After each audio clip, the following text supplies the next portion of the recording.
राकेश एक छोटे से गांव का रहने वाला एक साधारण किसान था।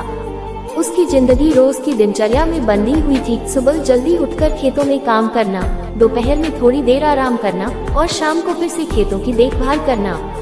ये सिलसिला सालों से चल रहा था। राकेश के पास एक छोटा सा खेत था जिसमें वह अनाज उगाता था और अपनी छोटी सी दुनिया में खुश रहने की कोशिश करता था। एक दिन गांव में एक बड़ा मेले का आयोजन हुआ। राकेश अपने परिवार के साथ मेले में गया। वहां उसकी मुलाकात एक बूढ़े साधु से हुई। साधु ने उसकी हथेली देखी और कहा, तुम्हारी किस्मत में बड़ा बदलाव आने वाला है, लेकिन इसके लिए तुम्हें अपने आराम की दुनिया से बाहर निकलना होगा।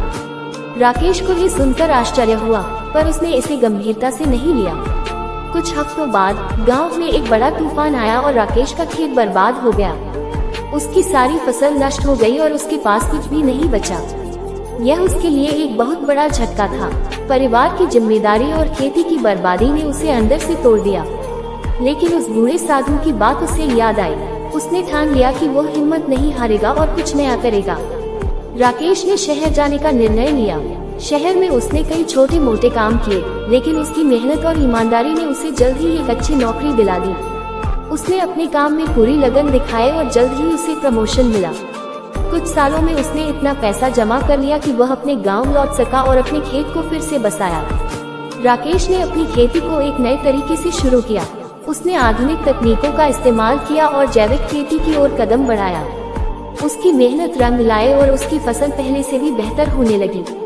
अब राकेश न केवल अपने परिवार के लिए बल्कि पूरे गांव के लिए प्रेरणा बन गया। उसने गांव के अन्य किसानों को भी नए तरीके सिखाए और उनके साथ मिलकर एक सहकारी समिति बनाई।